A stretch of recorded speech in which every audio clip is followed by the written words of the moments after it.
ఇందాక 4 దశాబ్దాల రాజకీయ దురంధరుడు మన తాడేపల్లిగూడెం సభలో చెప్పాను. క్లేమోర్ మైన్లు ఆయన వెళ్తున్న బండిని లేపేస్తే కింద పడి చొక్కా దులుపుకొని ఏమాత్రం భయం లేకుండా మళ్ళీ ముందుకెళ్ళి దశాబ్దాల పాటు రాజకీయాన్ని నడిపిన ఒక రాజకీయ దురంధరులు శ్రీ చంద్రబాబు నాయుడు గారు. అలాంటి వ్యక్తి ఈ రోజున మేమందరం కలిసి ఎందుకు వచ్చాం మీ ముందుకంటే, ఒక దేహానికి ఒక రక్తనాళం సరిపోదు, ఒక దేశానికి ఒక నది సరిపోదు. త్రివేణి సంగమం లాగా భారతీయ జనతా పార్టీ, తెలుగుదేశం, జనసేన, ఆంధ్రప్రదేశ్ 5 కోట్ల మంది ప్రజల్ని కాపాడటానికి త్రివేణి సంగమం లాగా మేమందరం కూర్చొని మీ భవిష్యత్తు కోసం అండదండలుగా ఉండాలని చెప్పే ఈ అలయన్స్ని ఏర్పాటు చేశాం.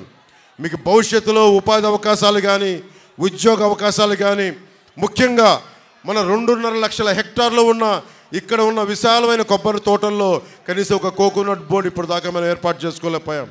అంబాజీపేటలో కొబ్బరి పరిశోధన కేంద్రం ఉన్నా కానీ మన కేరళ తరహాలో లేదా తమిళనాడు తరహాలో దాన్ని అత్యాధునికమైన మనకి దీంతో పరిజ్ఞానంతో కావాల్సిన పరిశ్రమలు నెలకొల్పలేకపోయాం. అలాగే కోనసీమ రైతాంగం క్రాప్ హాలిడే ప్రకటించింది.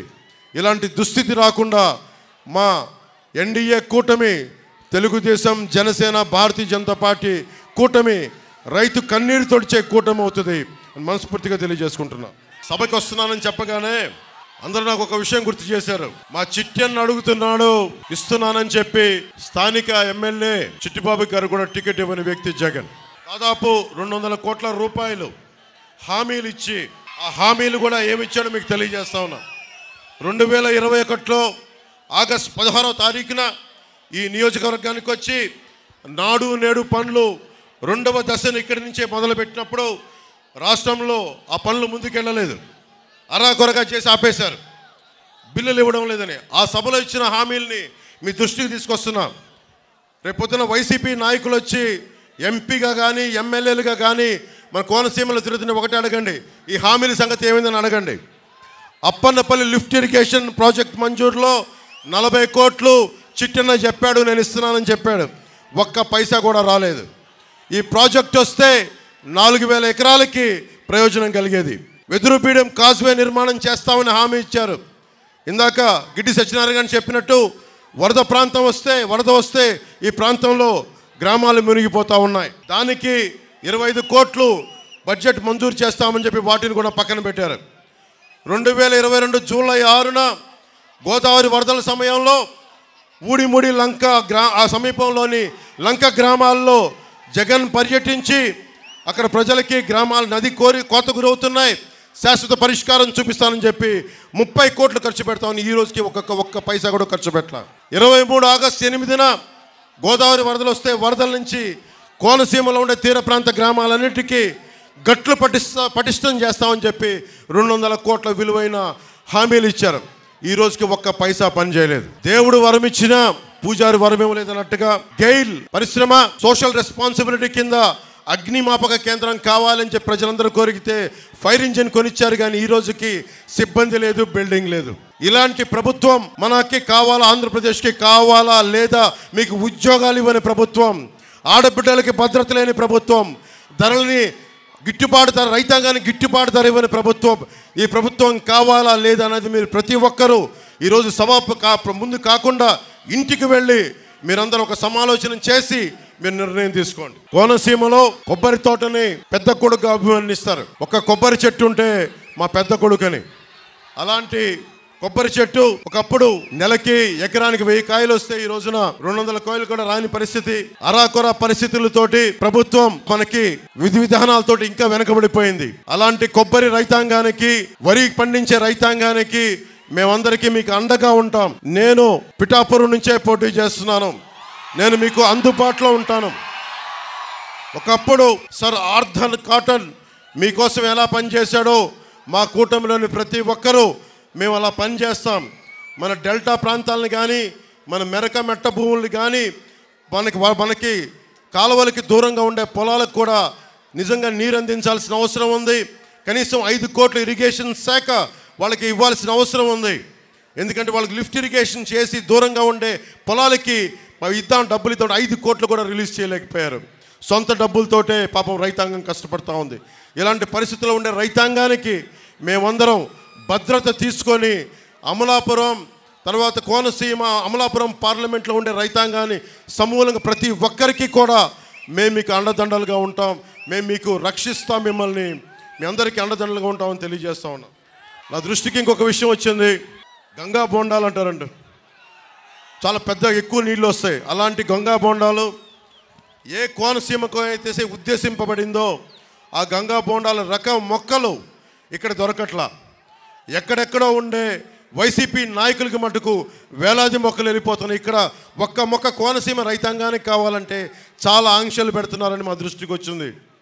గంగా బోండం ఈ కొబ్బరి బోండాలు మొక్కలు ఇక్కడ రైతాంగానికి వచ్చేలాగా మేము చాలా బలమైన చర్యలు తీసుకుంటాం ప్రభుత్వం రాగానే. రైతు భరోసా కేంద్రాలు దళారీ వ్యవస్థని దోపిడీ చేస్తున్నాం, ఆర్బీకే సెంటర్స్ అండగా ఉంటాయని తెలియజేసుకుంటే ఆర్బీకే సెంటర్స్ కాకినాడలో ఉండే ఒక మాఫియా డాన్ కుటుంబం దగ్గరికి వెళ్ళిపోయినాయి. ఆ మాఫియా డాన్ ఎవరో తెలుసు మీకు. ఆ మాఫియా డాన్తోనే మేము పోరాడుతున్నాం. జగన్ పెట్టుకున్న మాఫియా డాన్ని తగలేసి తరిమేసే వరకు మేము నిద్రపోం. ఖచ్చితంగా వాళ్ళందరినీ పనిష్మెంట్ చేస్తాం. ఖచ్చితంగా చట్టపరంగా వారికి చర్యలు తీసుకుంటాం. వాళ్ళందరికీ ముఖ్యంగా యువతకి మీరు ఆలోచించండి. మీరు మనం కులాలు దాటి మతాలు దాటి ప్రాంతాలు జిల్లాలు స్థాయి దాటి రాజకీయం ప్రయోజనాలు ఆలోచించకపోతే అందరం నష్టపోతాం. ఈరోజు నిజంగా నాకు సరదా కాదు. ఇందాక పెద్దలు చంద్రబాబు గారు చెప్తున్నట్టుగా నేను వస్తే నా కులం నాయకుల చేత తిట్టిస్తారు, బీసీ నాయకుల చేత తిట్టిస్తారు, ఎస్సీ నాయకుల చేత తిట్టిస్తారు. అందరూ ఎస్సీ నాయకులు తిట్టట్లా, అందరూ బీసీ నాయకులు తిట్టట్లా, అందరూ కాపు నాయకులు తిట్టట్లా. ఒకళ్ళో ఇద్దరు ఉన్నా నేను కాదంటలా. కానీ ఇవన్నీ నేను ఎందుకు పడుతున్నానంటే మా అక్క చెల్లెళ్ళు కన్నీళ్లు తుడవటానికి, మా యువతకి ఉపాధి అవకాశాలు రావడానికి. నేను లండన్లో అంబేద్కర్ భవన్కి వెళ్ళాను. వెళ్తే ఆయన గొప్పగా ఫొటోస్ ఉంటాయి. ఆయన పేరు మీద చంద్రబాబు నాయుడు గారు అంబేద్కర్ విదేశీ విద్యా పథకం చేస్తే విధానాన్ని తీసుకొస్తే అవి తీసేసి జగనన్న విదేశీ విద్యా పథకం అని చెప్పి దానికి కూడా డబ్బులు ఇవ్వలేదు. మేము రాగానే ఆ పేరు తీసేసి అంబేద్కర్ గారికి గౌరవం ఇచ్చేలాగా, ఆ జై భీమ్ అన్న దానికి గౌరవం ఇచ్చేలాగా అంబేద్కర్ విదేశీ విద్యా పథకాన్ని తిరిగి తీసుకొస్తాం. మనస్ఫూర్తిగా చెప్తా ఉన్నాను. ముఖ్యంగా పరిశ్రమలు రావాలి ఇక్కడికి. మనకి ఇంత గొప్ప కొబ్బరి ఉంది, ఇక్కడ పంట ఉంది, దానికి అనుబంధ పరిశ్రమలు లేవు. నిజంగా కేరళ లాంటి చోట్ల ఆ కొబ్బరి పీచుని రోడ్లకి ఒక లేయర్గా వాడతారు. దాని మీద మన అంబాజీపేటలో జాతీయ పరిశోధనా కేంద్రం ఉన్నా కానీ దాని ఫలితాలను మనం వాడుకోలేకపోతున్నాం. ముఖ్యంగా కొబ్బరి పరిశోధన మనకి పారిశ్రామికంగా ఇక్కడ అనుబంధ పరిశ్రమలు వస్తే చాలామంది యువతకి ఇక్కడ ఉపాధి అవకాశాలు దొరుకుతాయి. ఐటీ పరిశ్రమలను తీసుకొస్తున్నాం. నిన్న చంద్రబాబు గారు మేము అనుకున్నట్టుగానే చెప్పారు, సభలో కూడా చెప్పారు, వర్క్ ఫ్రమ్ హోమ్. మీ తల్లిదండ్రులను వదిలేసి మీరు ఎక్కడికి వెళ్ళాల్సిన అవసరం లేదు. ఇక్కడ మన పీ గన్నవరంలోనే ఉండి మన ఇళ్లలోనే ఉండి మీరు విదేశ మార్గం సంపాదించుకునేలాగా మీకు జీతాలు వచ్చేలాగా ఆ పరిస్థితిని మేము తీసుకొస్తాం. అలాగే నేను కోరుకుంటుంది కూడా, నేను నా కోసం చేయట్లేదు ఇదంతా. నేను సినిమాలు చేస్తే నేను కోట్లు సంపాదించుకునే జీవితం నాది. ఈ రోజున ప్రతి అడ్డమైన వ్యక్తి నన్ను తిడతా ఉంటే నేను భరిస్తూ ఉన్నాను. నేను మీ భవిష్యత్తు కోసం, మీ బిడ్డల భవిష్యత్తు కోసం 2047 ప్రధానమంత్రి గారు ఒకటే కోరుకున్నారు, భారతదేశంలో విదేశాలకు వెళ్ళాల్సిన అవసరం లేకుండా విశ్వవిద్యాలయాలు ఇక్కడే బలంగా చేయాలి, యువతకి స్కిల్ డెవలప్మెంట్ చేయాలి. ఇందాక మాట్లాడుతూ ఉన్నారు కులాల దీంతో పాటు కులాల సెన్సెస్తో పాటు నేను కోరుకుంటుంది కూడా ఈ రోజున చంద్రబాబు గారి ముందు దృష్టిలో పెడతా ఉన్నాను. ఇంతమంది యువత ఉన్నారు, మీ అందరి దగ్గర కూడా మీకు ఏ స్కిల్ ఉంది, మీ దగ్గర ఎలాంటి స్కిల్ డెవలప్మెంట్ కావాలి. నాలాంటి వాడే ఉన్నాడు మా అన్నయ్య చిరంజీవి గారు.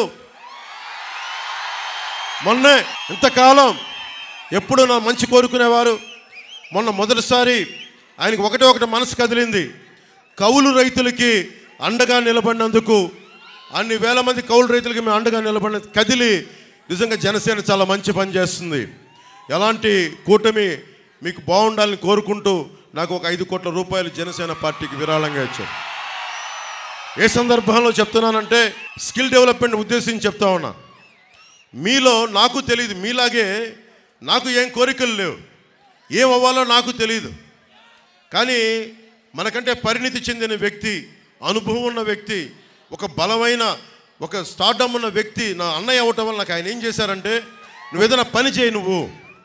నేను నేను అనుకునేవాడిని మ్యాక్సిమం ఒక చిన్నపాటి 5,000 రూపాయలు ఉద్యోగం వస్తే సరిపోతుంది అనుకునేవాడు నా జీవితం అంతా.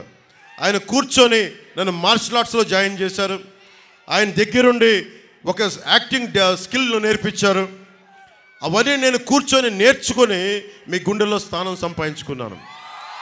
ఆ స్థానం సంపాదించుకోవడమే కాకుండా నేను పాలిటిక్స్లో వచ్చి ఓట్లు విడిపోకుండా, ఓట్లు చీలిపోకుండా మీ భవిష్యత్తు కోసం కష్టపడుతున్నానంటే ఒక్క స్కిల్, ఒక్క యాక్టింగ్ స్కిల్ ఒక్కటి నేర్పిస్తే అది నా ఒక్కడికి ఉపయోగపడాల.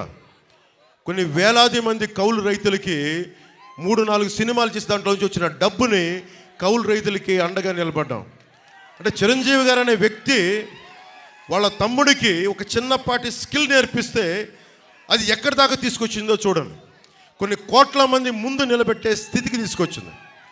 ఈరోజున చంద్రబాబు గారిని కూడా ఒకటే కోరుకుంటున్నాం, మీరు ఒక పెద్దన్నలాగా, మేమందరం కలిసి, మోడీ గారు ఒక పెద్దన్నలాగా అందరం కలిసి ఇక్కడున్న యువత కోసం, ఆడబిడ్డల కోసం, యువకుల కోసం మీ దగ్గర ఏ స్కిల్ ఉంది, మీకు ఏం నేర్చుకోవాలని ఉంది, భవిష్యత్తులో వయోజన విద్యలో ఒక సపరేట్ స్కిల్స్ ఏమైనా కావాలా, ఇవన్నీ ఒక సెన్సెస్ లాగా తీసుకొని స్కిల్ డెవలప్మెంట్ సెంటర్స్ కనుక ఇక్కడ పెట్టగలిగితే మీకు బోల్డంత ఆదాయం వస్తుంది. మనకి బైబిల్లో ఒక సూక్తి చెప్తారు, చేపని ఇవ్వడం కాదు, చేపని పట్టి ఇవ్వడం నేర్పించుకోమని. మేము కోరుకుంటుంది సంక్షేమ పథకాలు ఏది ఆపం. నిన్న సభలో కూడా చెప్పారు చంద్రబాబు గారు, సంక్షేమ పథకాలు ఏది ఆపం. 10 రూపాయలు ఎక్కువ ఇస్తామే తప్ప 10 రూపాయలు తగ్గించే పని మేము చెయ్యం. ఇది మీరు మనస్ఫూర్తిగా నమ్మండి. ఎందుకంటే సొంత డబ్బుల్ని కౌలు రైతులకు ఇచ్చిన వాళ్ళం. అలాంటిది 4 దశాబ్దాల సుదీర్ఘంగా ఈ రోజున ఆయన అనుభవం, సంక్షేమం ఎంత బలంగా పనిచేస్తారో మీ అందరికీ తెలుసు. ఒక ఉద్దానం సమస్య మీదే ఆయన దృష్టికి తీసుకెళ్తే 48 గంటల లోపలే ఉన్నతాధికారులందరినీ పిలిచి దానికి ఒక పరిష్కార మార్గం కనుక్కున్నారు. ఈ రోజున కూడా అదే పరిష్కార మార్గం వాళ్ళు పెంచుకుంటూ వెళ్తూ ఉన్నారు. అందుకని నేను కోరుకుంటుంది, నేను ఎక్కువ మాటలు చెప్పను మీకు, దశాబ్ద కాలం నుంచి మీ భవిష్యత్తు కోసం పనిచేస్తూనే ఉన్నాను. దశాబ్ద కాలం 2 చోట్ల ఓడిపోయినా కానీ మీ ముందు నిలబడే ఉన్నాను. ఒక్కసారి అడుగుతున్నాను, ఇంటికి వెళ్ళి అందరూ ఆలోచించుకొని కూటమికి ఎందుకు ఓటు వేయాలంటే, ఒక దౌర్భాగ్య ప్రభుత్వాన్ని చూశారు, దోపిడీ ప్రభుత్వాన్ని చూశారు, కోనసీమ లాంటి పచ్చడి సీమలో కులాల మధ్య కలహాలు పెట్టే ప్రభుత్వాన్ని చూశారు, సొంత మంత్రి ఇంటిని తగలబెట్టించుకునే ప్రభుత్వాన్ని చూశారు. అలా కాకుండా లా అండ్ ఆర్డర్ కోనసీమలో చాలా బలంగా ఉండే బాధ్యత కూటమి ప్రభుత్వం తీసుకుంటుంది. ఎవ్వరు తప్పులు చేసినా ఎవరిని శిక్షలకి అతీతులు కాదు ఎవరు కూడా. అలాంటి భవిష్యత్తులో అలాంటి లా అండ్ ఆర్డర్, బలమైన లా అండ్ ఆర్డర్ ఉండేలాగా, ముఖ్యంగా అన్ని వర్గాలకి న్యాయం జరిగేలాంటి ప్రభుత్వాన్ని తీసుకొస్తామని మీ అందరికీ తెలియజేసుకుంటూ